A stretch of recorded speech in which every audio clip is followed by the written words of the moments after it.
Bonjour, everyone. It is Sue, the French Texpat. It is Wednesday, September 24th. It's another gray and rainy day outside. Here's a snapshot from my window. Sorry for the screening. And it's been a productive day today. First off, took Pippy to the vet this morning for a checkup on her surgical procedure, and she passed with flying colors. There is no more evidence of any kind of inflammation or swelling or infection in her incision. The doctor is extremely pleased with her range of motion. We are going to keep her on antibiotics for the next couple of weeks just in case there is any critter that is hanging around her bloodstream. And if any of you have had a pet or yourself have had any type of joint surgery or replacement, they love to hide out in surgical equipment that is implanted in your body. So they want to make sure that there's nothing there. If they have to, if she does get an infection, they can take out the plate that they screwed in there, and it will not impact her healing. But that's probably not going to have to happen, especially because we're keeping her on antibiotics. So that is good news number one. As an aside, the veterinarian thought it was hysterical that Pippy's collar has her name and then also the French words for "I am chipped." I bought these collars in summer of 2024, and I really wasn't thinking about it when I did that because all animals that come to the EU are chipped. So it doesn't really mean anything. So we had a good laugh about that. And so you can pretty much guess that after I got home this morning, I got back on Amazon, and the dogs will have new collars with not just their name, but with their French phone number on them, which is probably the reason, if I think back on it, why I put the verbiage on the collar, because I didn't have a phone number yet. And I did have my USA phone number on their old collars. So they will be sporting new, very fancy collars within the next week. Next up, my exploration of speaking French better. I started a new thing the other morning, and it really has been helpful so far, and I really think that it is excellent for me, at least, to imprint some of the vocabulary and verb tenses that I'm trying so hard to keep in my brain. While I am walking the dogs in the morning, and I am walking them separately again, I am creating stories in my head of how the walk goes, what the sky looks like, if we run into any people, if we see anything that's interesting. And then after the walk, I'm coming back home.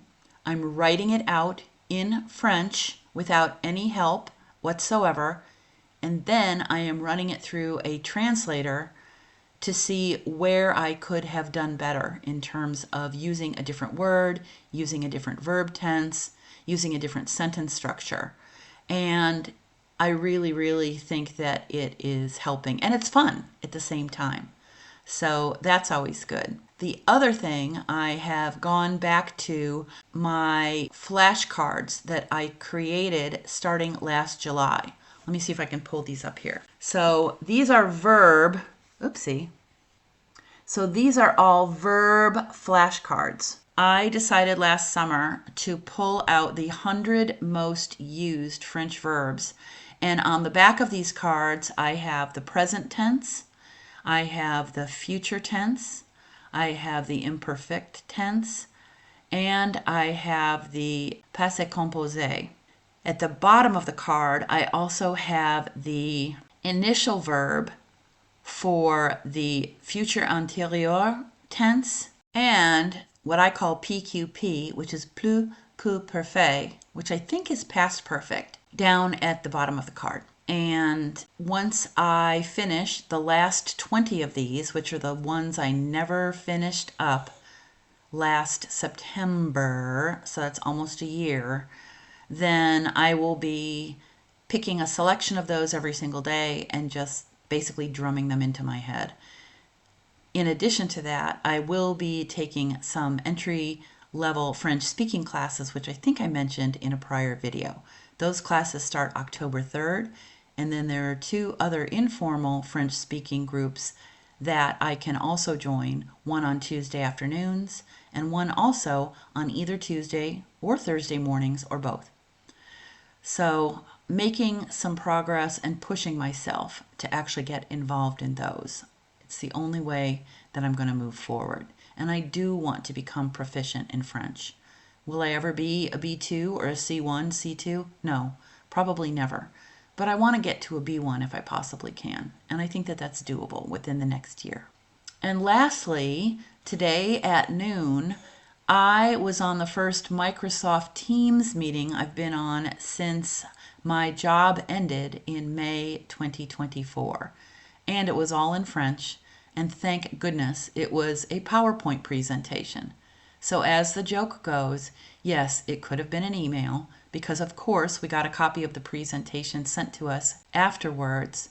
And this was for the ride-sharing program that is called Citiz, C-I-T-I-Z, which I've mentioned before and which I will be doing a full video on after I experience my first rental with them, or rideshare, I guess, either way, and that will be at the beginning of October. It is a rideshare/rental program that is available here in Occitanie and other parts of France, not all of France, but you can reserve a car and you can use it for anywhere from a half hour to multiple days if you want to.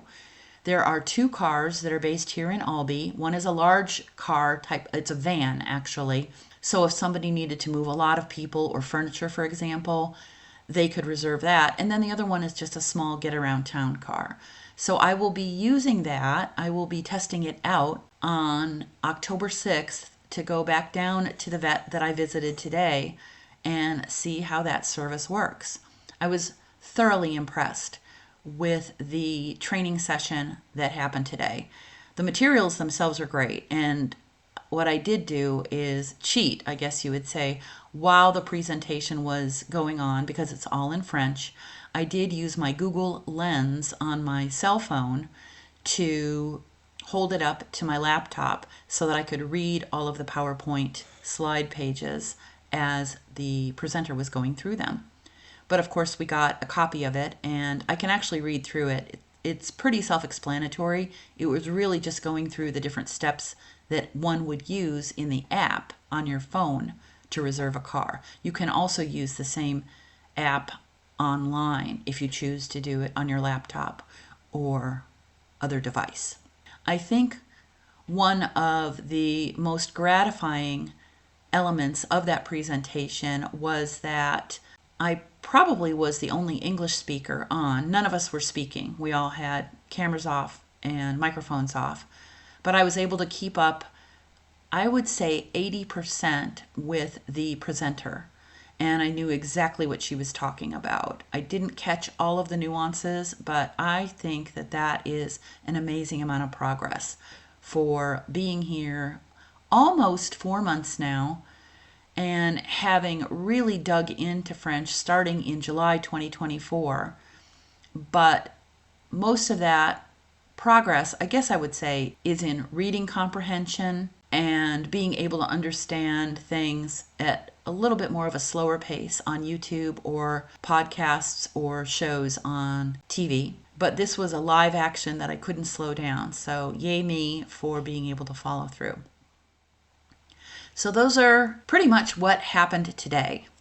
For the rest of the afternoon, since it's going to be drizzly, right now it might even look a little bit sunny or a little bit less gray in this video since I started it. The sun isn't out, but it's less gray. So I'm going to take advantage of this time right now to go and walk the dogs.